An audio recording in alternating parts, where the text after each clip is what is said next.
नमोस्तुचर श्री पदमचंद जैन रायसेन से आपके श्री चरणों में अपनी शंका रख रहे हैं। हे गुरुदेव, भगवान जैसे स्वाधीन हैं वैसे ही हम स्वाधीन कैसे बने, कृपया समाधान करें गुरुदेव। स्वाधीनता और पराधीनता ये दो शब्द हैं। सचमुच में स्वाधीनता हमारी कब आती है? जब हमारी पराधीनता दूर हो जाती है। तो पराधीनता हमारी कैसे है? कर्म के द्वारा हमारी पराधीनता है। कर्म जनित जितने भी कार्य हैं वो हमारी पराधीनता है। कर्म के उदय में जैसे जैसे हमारे द्वारा कार्य किए जा रहे हैं वो हमारी पराधीनता है। कर्म का उदय आए और उसमें भी मैं कर्म को जीत लूँ, ये मेरी स्वाधीनता है। तो स्वाधीन होने के लिए हमें कर्मों को जीतना पड़ेगा। कर्मों को जीतने का मतलब कोई युद्ध नहीं करना है, कोई तलवार लेकर के मैदान में नहीं उतरना है भाई। अपनी अज्ञानता को दूर करना है, अपने अंदर मिथ्यात्व को दूर करना है, जो हमारे अंदर कषाय के परिणाम हैं उनको दूर करना है।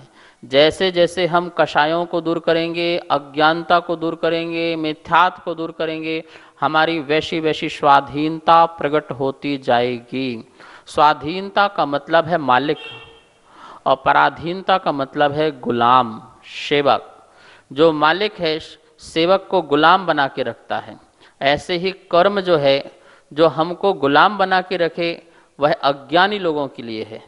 लेकिन हम कर्म को ही गुलाम बना दें, अर्थात हम अपने स्वाधीन मालिक बने, वह जो होता है वह कर्मों को जीत लेता है।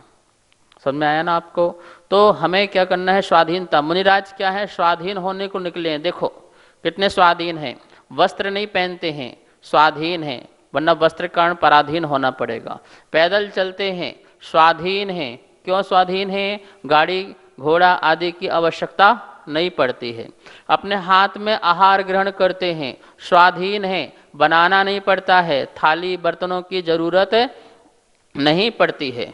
मुनिराज नहाते नहीं हैं, स्वाधीन हैं, वरना उनके लिए जल लाओ, बर्तन रखो, पानी गर्म करो और नहाओ धो आदि साबुन ये वो क्या आवश्यकताएं पड़ेंगी, स्वाधीन हैं। मुनिराज केस लॉन्च करते हैं, अपने हाथ से बाल उखाड़ते हैं, स्वाधीन हैं। क्यों स्वाधीन हैं? क्योंकि वरना कैंची चाहिए, नाई चाहिए, फिर उसको देने के लिए पैसे चाहिए, बहुत झंझट है। तो ये पराधीनता के कार्य हैं। मुनिराज बनते जाइए और शुद्ध उपयोगी बनते जाइए, आप स्वाधीन हो जाएंगे और एक दिन परमात्मा बन जाएंगे, परम स्वाधीन हो जाएंगे। यही स्वाधीनता होने का लक्षण है। नमोस्तुचर श्री मोजीलाल जैन मरला से आपके श्री चरणों में अपनी शंका रख रहे हैं। हे गुरुदेव, सभी लोग कहते हैं कि जो कोई एक बार सम्मेद शिखर की मन से वंदना कर लेता है उसको नरक और त्र्यंच गति का आश्रय नहीं होता है। क्या यह बात सही है या नहीं, कृपया समाधान करें गुरुदेव। सम्मेद शिखर की वंदना करने वाला जो जीव है वह दुर्गति का पात्र नहीं होता, ये बात बिल्कुल सत्य है। इसमें कहीं भी कोई बाधा नहीं है। पर सम्मेद शिखर की वंदना कैसी करना है, इस बात को ध्यान रखना है। सम्मेद शिखर की वंदना जो भावों से करे, अहोभाग्य से करे, मेरा जीवन सफल हो गया है, मैं ऐसी पृथ्वी पर आया हूँ, ऐसे पर्वत पर आया हूँ जहाँ पर अनंत जीवों ने मोक्ष प्राप्त किया है, शाश्वत स्थान पर आया हूँ।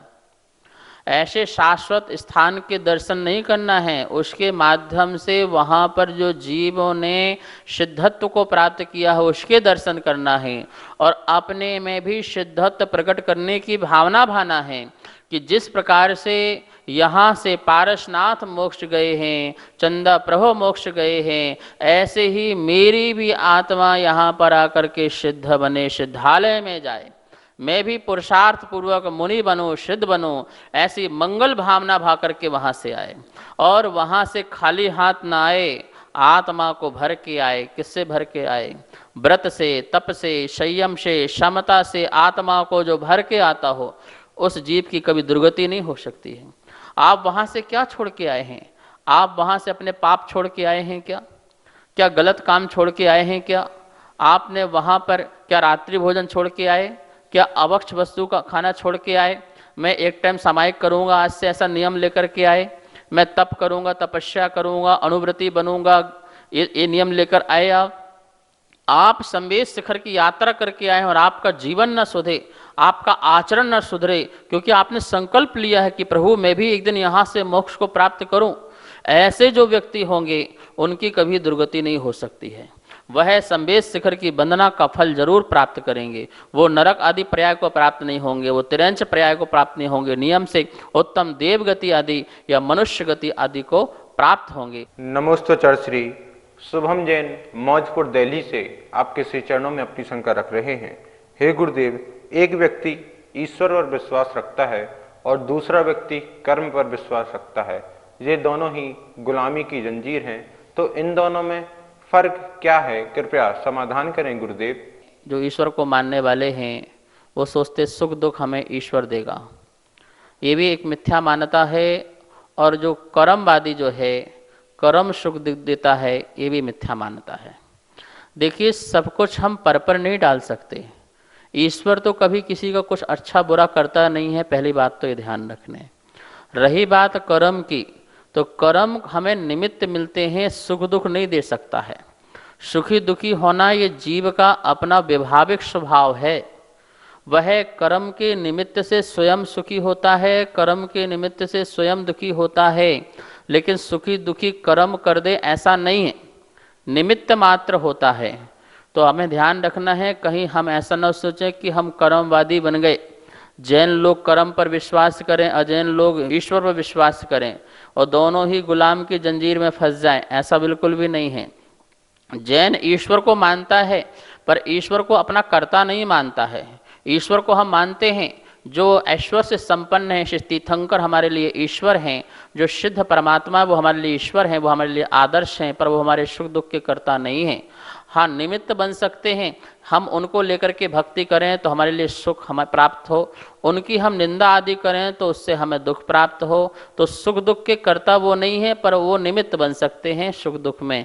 इसी प्रकार से कर्म जो है, हम जैसे भाव करते हैं, जैसे परिणाम करते हैं, वैसे कर्म की लेयर बनती है। और उनका जब उदय आता है तो अज्ञानी जो जीव होता है उन निमित्तों से सुखी होता है, दुखी होता है। लेकिन ज्ञानी के भी कर्म का उदय आता है तो सुखी दुखी नहीं हो, जरूरी थोड़ी है। एक व्यक्ति आकर के मेरी निंदा करे, मैं दुखी हूँ, जरूरी थोड़ी है दूसरा व्यक्ति दुखी हो जाए, वो अज्ञानी बन जाए।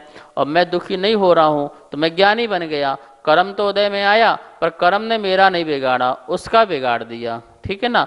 तो यहाँ पर पुरुषार्थ को भी स्थान दिया जाता है।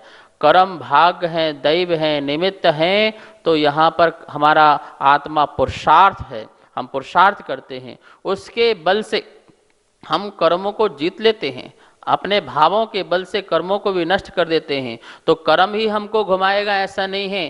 कर्म को किसने बांधा? हमने ही बांधे, हमने ही ऐसे कर्म किए, हमने ही भाव किए। कर्म अपने आप आकर के कर्म फल नहीं देता है, हमारे कारण कर्म बंधा और वो फल को प्राप्ति होती है। लेकिन ज्ञान ही उन कर्मों को भी नष्ट करके सिद्धत्व को प्राप्त कर लेता है। तो हम कर्म को मानते हैं, लेकिन कर्म ही सब कुछ है ऐसा नहीं मानते हैं। हम ईश्वर को मानते हैं, पर ईश्वर हमारा अच्छा बुरा करता है ऐसा हम नहीं मानते हैं। इस प्रकार से हम ईश्वरवादी भी हैं, हम कर्मवादी भी हैं, लेकिन ये हमारे लिए गुलाम बना देंगे ऐसा हम नहीं मानते हैं। अपने पुरुषार्थ पर भी बहुत विश्वास करते हैं।